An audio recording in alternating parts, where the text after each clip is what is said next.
Bismillahirrahmanirrahim.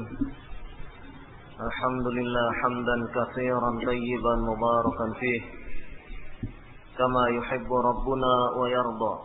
Ashhadu an la ilaha illallah wahdahu la syarika lah wa ashhadu anna Muhammadan abduhu wa rasuluh sallallahu alaihi wa ala alihi wa sallama taslima katsira, amma ba'd.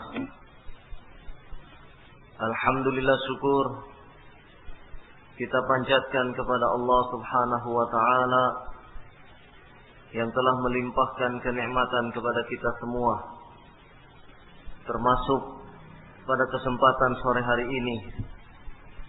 Dengan izin Allah Subhanahu wa ta'ala, kita berkumpul di dalam masjid ini.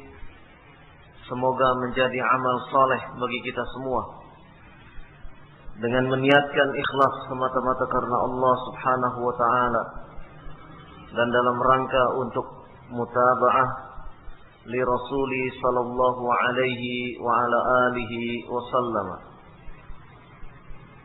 Dengan demikian, maka amalan yang disandarkan kepada keikhlasan dan ittiba' kepada Rasulullah sallallahu alaihi wasallam menjadi amal yang saleh, amal yang senantiasa memberikan kebaikan bagi orang-orang yang memiliki komitmen dengan amalan tersebut.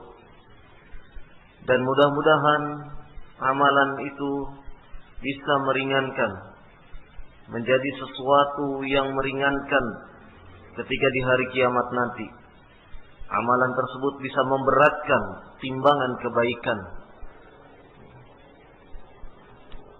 Maka pada kesempatan sore hari ini, yang semestinya kajian kita dilaksanakan pada hari Kamis kemarin, namun karena ada suatu hal yang tidak bisa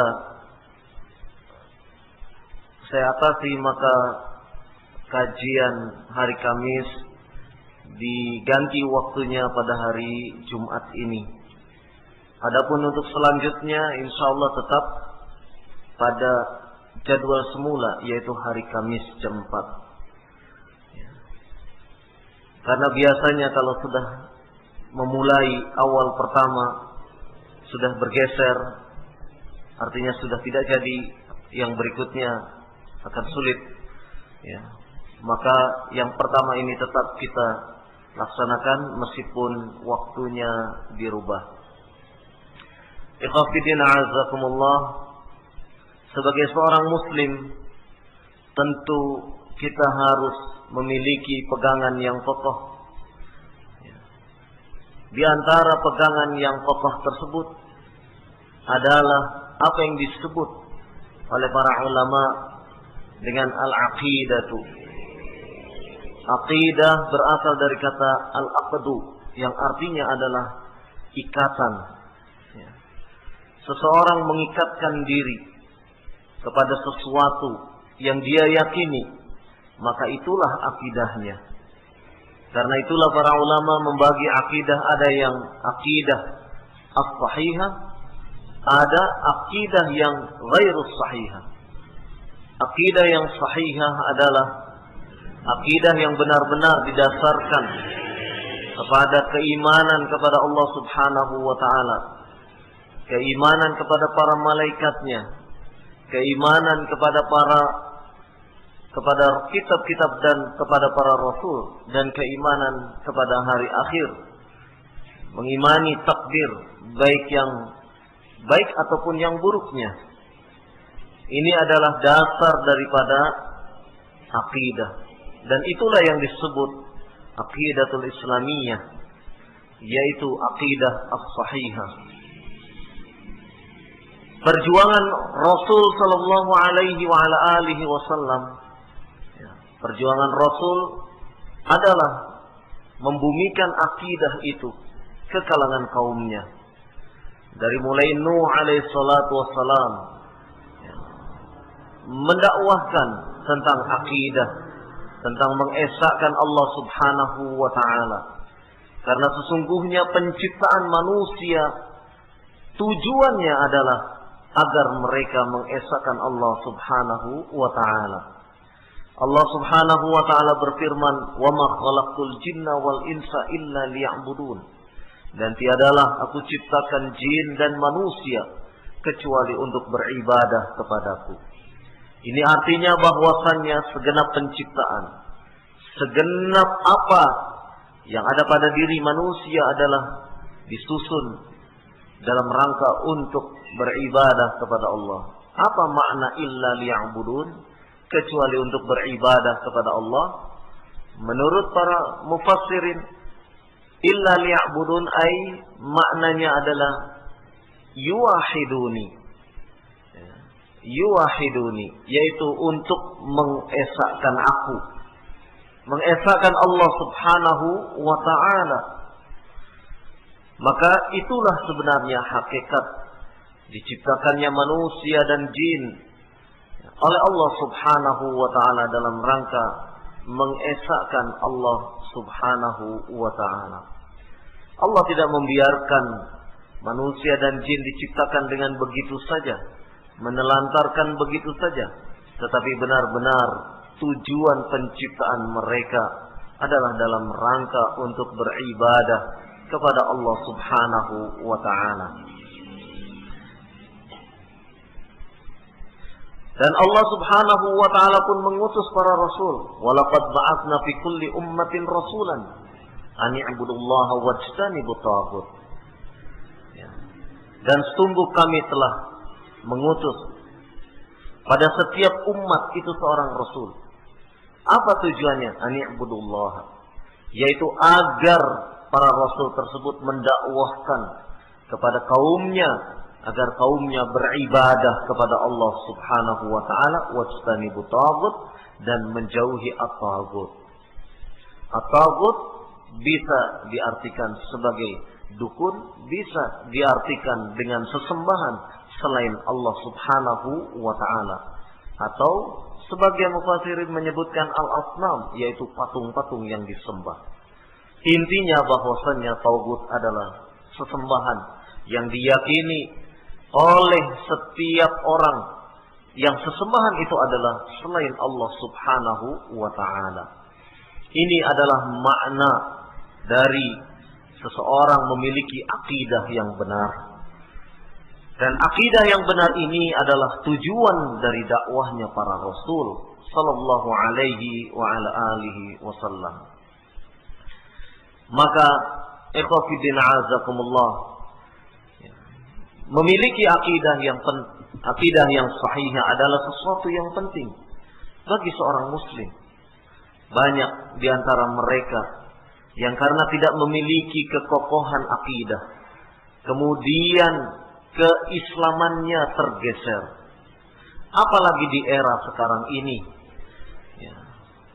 gempuran faham, pluralisme sedemikian kencang.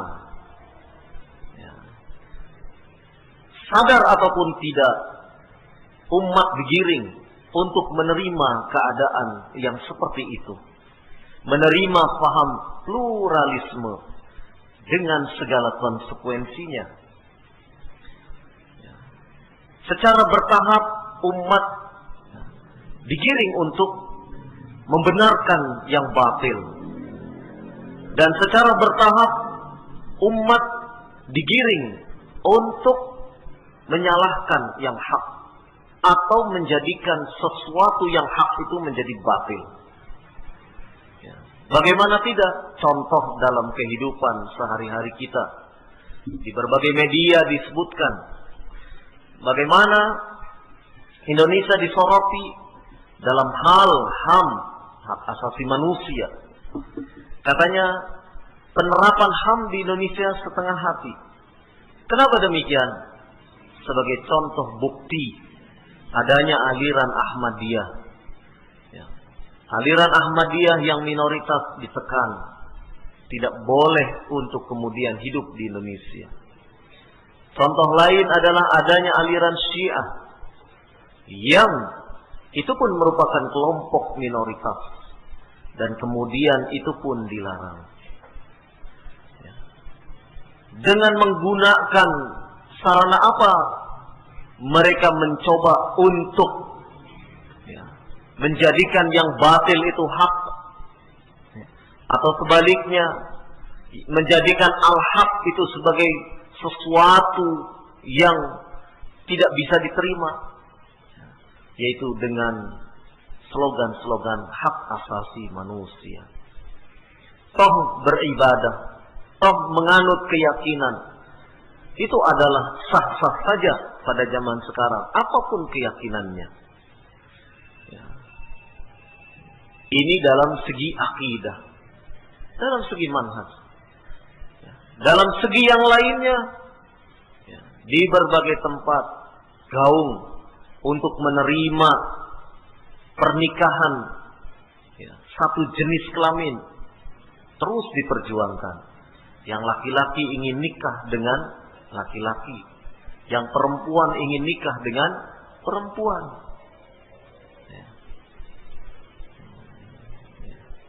Apalagi promotornya mau datang ke Indonesia, Lady Gaga. Kenapa harus kontroversi menyikapi Yahudi satu ini? Maka apabila kita melihat kenyataan bahwasannya umat nampak sedang digiring secara sadar ataupun tidak, alasan mereka untuk membiarkan kebatilan, kemaksiatan berkembang, alasannya adalah negara kita negara yang menjamin kebebasan setiap warga, setiap masyarakat untuk melakukan sesuatu. Kenapa demikian? Karena negara kita adalah negara demokrasi. Negara kita adalah negara demokrasi. Maka wajar apabila kemudian setiap penduduk boleh untuk melakukan sesuatu yang berdasarkan keyakinannya. Kalau begitu kita melarang Ahmadiyah pun boleh dong. Tapi itu tidak diterima. Katanya demokrasi. Ketika sebuah demokrasi kan masing-masing orang punya keyakinan. Yang satu keyakinannya Ahmadiyah sesat, harus dilarang. Loh kenapa tidak boleh melarang? Katanya demokrasi. Katanya diberi kebebasan. Ini memang tafsir tentang demokrasi, tafsir tentang HAM, tafsir tentang kebebasan. Itu adalah tafsir ala-ala Yahudi. Tafsir apa yang dimaui oleh penguasa. Dalam hal ini adalah Amerika Serikat. Sadar ataupun tidak sadar, umat digiring ke sana. Intinya adalah ingin menjadikan masyarakat Indonesia adalah masyarakat yang pluralis, yang mengusung faham-faham pluralisme. Oleh karena itulah berbagai macam pemahaman agama itu senantiasa menyudutkan kelompok-kelompok yang ingin berpegang teguh dengan ajaran agama yang murni dan konsekuen. Entah orang itu akan dicap sebagai Wahabi, pencapan ini pun sebenarnya salah, karena yang mendakwahkan ajaran Wahabi dalam tanda kutip itu bukan Wahabi. Yang mendakwahkan pemahaman apa yang berkembang sekarang di Indonesia itu bukan Abdul Wahab, namanya Syekh Muhammad bin Abdul Wahab. Harusnya namanya apa? Muhammadi. Kalau Wahabi itu berarti nisbatnya kepada ayahnya. Kenapa penisbatan ini demikian keliru? Karena penisbatan ini berasal dari penjajah Inggris, dari orang-orang Inggris yang tidak senang dengan pemahaman yang murni dari agama, yang oleh para ulama dikatakan pemahaman salaf. Pemahaman salaf. Kenapa seseorang beragama harus berpegang kepada pemahaman salaf. Salaf itu sendiri secara lugatan, secara bahasa artinya adalah yang terdahulu, orang yang dulu. Salafus saleh maknanya adalah orang-orang terdahulu yang saleh. Kenapa kita harus berpegang ke sana? Ya, karena ya, Rasulullah Sallallahu Alaihi Wasallam telah bersabda, ya, khairun nas qarni. Sebaik-baik manusia itu adalah pada zamanku. Summa alladhina yalunahum. Kemudian orang-orang yang setelahnya, dan kemudian orang-orang yang setelahnya. Sehingga para ulama menyebutkan ada 3 kurun, ya, mufaddalah, 3 kurun utama, ya, di dalam pemahaman Islam yang benar-benar murni. Artinya bahwasannya disebutkan khairun nas, sebaik-baik manusia, adalah karena para sahabat langsung dibimbing oleh Nabi Sallallahu Alaihi Wasallam. Para sahabat tidaklah semata-mata dia mempelajari agama hanya dalam rangka untuk mempelajari teori yang diajarkan oleh Rasulullah Sallallahu Alaihi Wasallam. Tetapi para sahabat, sebagaimana Abdullah bin Mas'ud radhiyallahu anhu, mereka mempelajari Islam benar-benar mempelajari, tidak semata-mata teori, tetapi juga mempelajari dalam sisi amaliyahnya. Ketika wahyu turun, Al-Quran turun, bagaimana Al-Quran itu diaplikasikan di dalam kehidupan sehari-hari, maka para sahabat melihat Nabi, bagaimana Nabi SAW mengamalkan Al-Quran tersebut. Nah, sehingga dari sinilah menunjukkan bahwasannya para sahabat belajar Islam, belajar agama kepada Rasulullah SAW tidak semata-mata belajar secara teori, tetapi belajar juga bagaimana mempraktekkan Al-Quran itu sendiri. Dalam sebuah riwayat dari Abdullah bin Mas'ud radhiyallahu anhu disebutkan, kunna la natazawwazu asral ayat min fami Rasulillah sallallahu alaihi wasallam hatta nata'allama ma'na wal amala biha.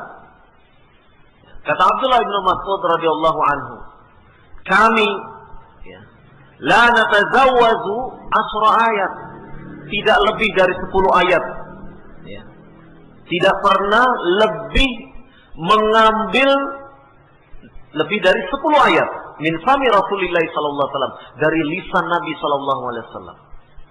Artinya mempelajari ayat tidak pernah lebih dari 10 ayat. Hatta nata'allama ma'naha, sehingga kami benar-benar memahami maknanya dari yang 10 ayat tersebut. Wal amala biha, dan kami mengamalkannya, mengamalkan yang 10 ayat tersebut.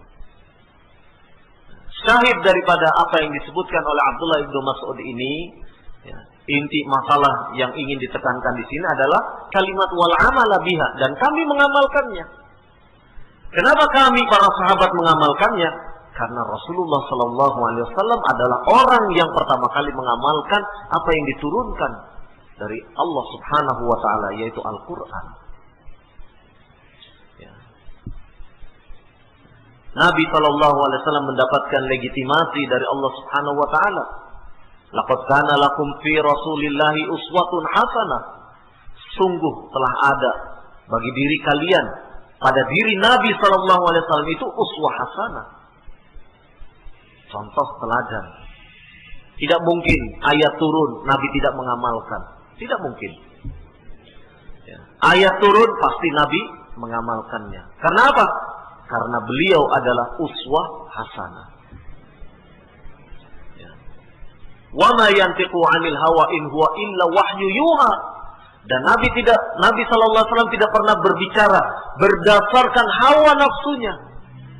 Tetapi Nabi sallallahu alaihi wasallam dia berbicara atas apa? Atas bimbingan wahyu. Sehingga dengan demikian pantas apabila Nabi Shallallahu Alaihi Wasallam adalah manusia yang patut untuk diteladani. Demikian juga disebutkan oleh Abdullah bin Mas'ud radhiyallahu anhu, "Kunna nata'allamul ilma wal 'amala." Sesungguhnya kami mempelajari al-ilm wal 'amala, dan kami pun mengamalkannya. Itu artinya bahwasannya para sahabat belajar kepada Rasulullah sallallahu alaihi wa ala alihi wasallam adalah belajar tidak semata-mata belajar belajar ilmunya, tetapi mempelajari juga bagaimana ilmu tersebut diterapkan, bagaimana ilmu tersebut diamalkan oleh Rasulullah sallallahu alaihi wasallam. Belajar. Maka syarat untuk menjadi seorang dai al-ilmu wal amal diantaranya. Tidak mungkin seorang dai cuma ceramah saja. Itu namanya mengajarkan ilmu saja. Ceramah. Ya, hutangnya di mana-mana, ngemplang lagi, nggak mau bayar misalnya. Ini namanya bukan dai. Tidak memberikan keteladanan, tidak memberikan contoh yang baik.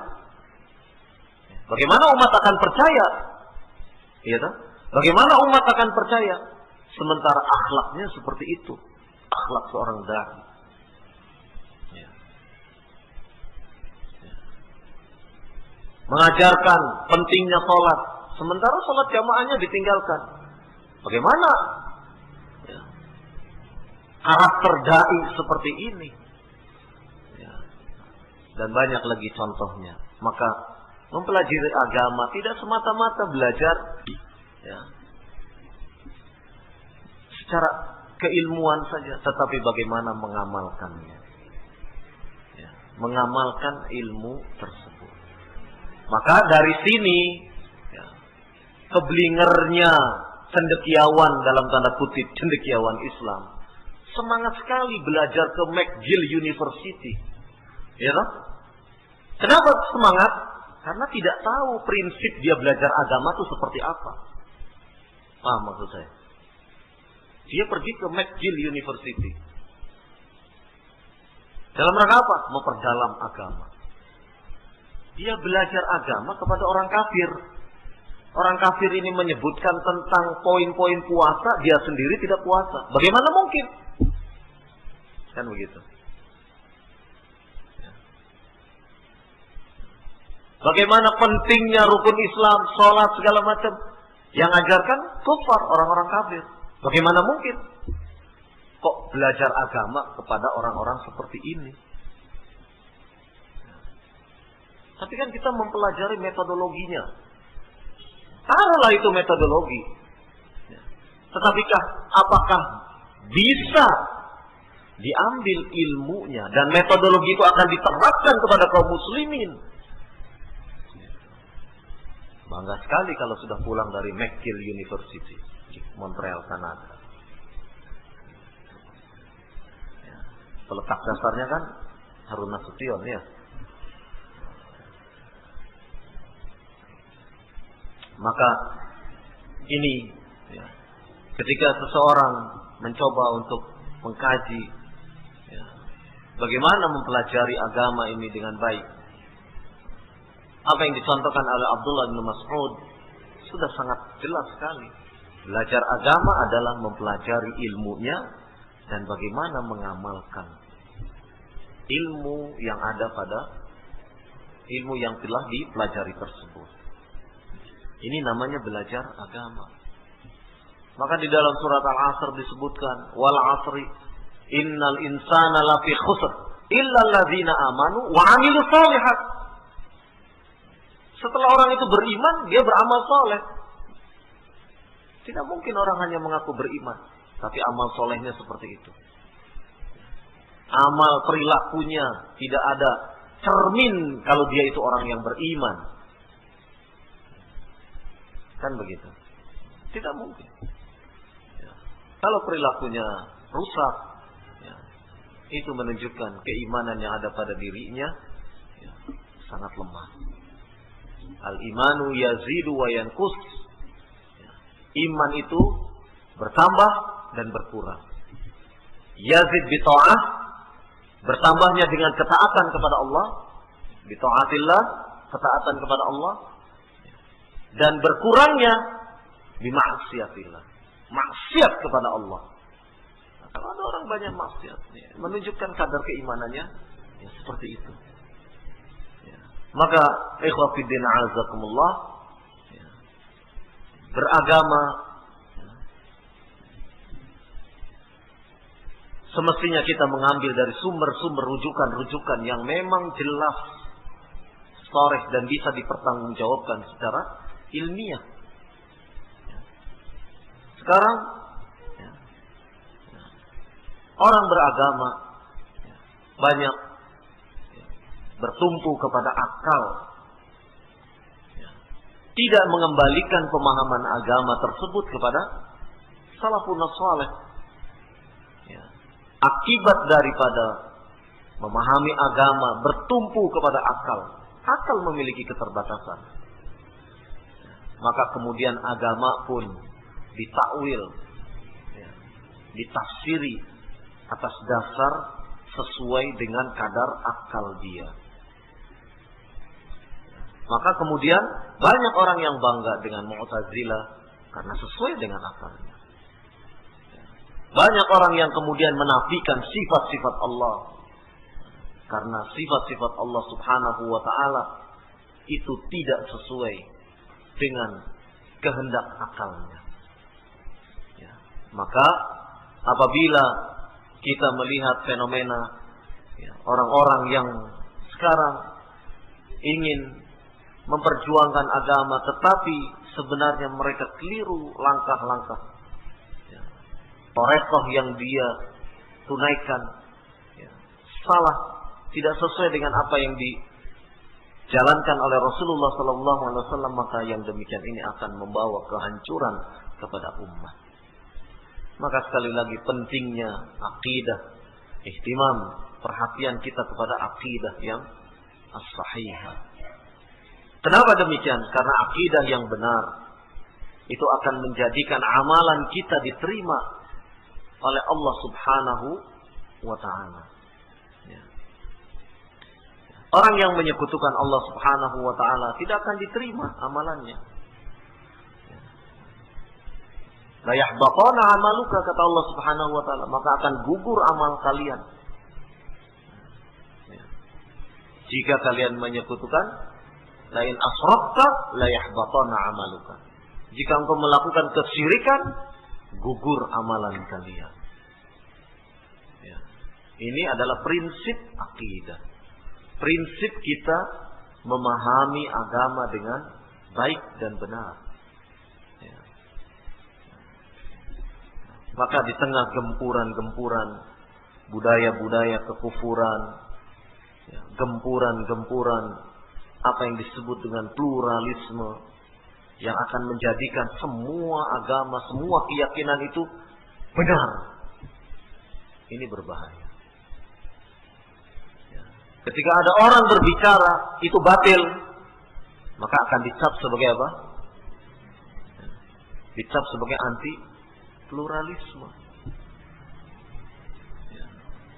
Ini apa sekarang yang sedang kita hadapi. Ya. Yang sekarang sedang kita hadapi adalah gempuran-gempuran budaya semacam ini. Ya. Di satu sisi, sebagian umat Islam pun merusak citra Islam dengan melakukan tindakan-tindakan anarkis, kan begitu. Tidak setuju dengan Ahmadiyah, oke, tetapi jangan sampai anarkis. Ya. Bagaimana ketika Abdullah bin Abbas radhiyallahu anhuma, ya, ketika kekhalifahan Ali bin Abi Thalib, di satu sisi ada kelompok Khawarij, paham sempalan, Khawarij. Ya.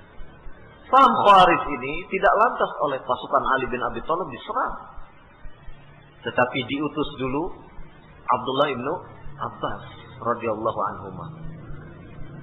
Kenapa ditunjuk Abdullah ibnu Abbas? Karena beliau adalah orang yang memiliki kapasitas secara otoritas keilmuan tinggi dia. Maka diutus Abdullah ibnu Abbas untuk menasehati orang-orang Khawarij ini. Sebagian mereka akhirnya mau bertaubat, sebagian mereka kemudian tidak mau kembali lagi kepada al-haq. Maka yang tidak kembali kemudian diperangi. Siapa yang memerangi? Negara, bukan kelompok masyarakat. Beda kan? Yang melakukan tindakan represif siapa? Negara. Karena Khawarij ini dianggap sebagai buat pemberontak. Jadi tindakannya adalah tindakan represif yang atas nama negara. Bukan kelompok-kelompok yang kemudian katanya melakukan amar ma'ruf nahi munkar. Atau dengan bahasa mereka sweeping. Nah, bukan ini. Ada tugasnya. Rakyat itu punya tugas tersendiri, penguasa punya tugas tersendiri. Ada pembagiannya. Nah, akibat rakyat mengambil alih tugas negara, tugas penguasa, ya sudah. Ya. Kacau. Ya, menjadi kacau. Ini yang penting untuk diketahui oleh ikhwah semua. Saya menyampaikan ini karena kitabnya belum jadi katanya. Ya, jadi pertemuan kali ini kita isi dengan hal-hal yang perlu kiranya diketahui. Ya, kaitannya adalah kajian akidah. Kitab yang ditulis oleh Syekh Ubaid bin Abdullah bin Sulaiman Al-Jabiri hafizahullah taala adalah kitab Ithaful Uqul bi Syarhi Salasatil Usul.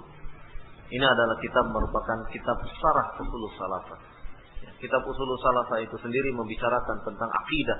Akidah yang sangat mendasar bagi seorang muslim. Dari mulai mengenalkan Allah dalam hal kaitannya dengan tauhid rububiyah. Kita sebagai hamba Allah harus mengenal Rabb-Nya.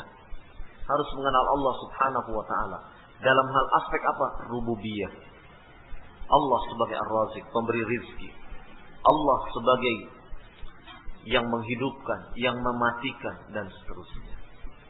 Maka dengan pemahaman-pemahaman yang benar, mengenal Allah dengan sebaik-baiknya, mudah-mudahan akan menambah keimanan kita semua. Wallahu a'lam bishawab. Mungkin sampai di sini dulu pertemuan kita pada kesempatan pertemuan perdana ini.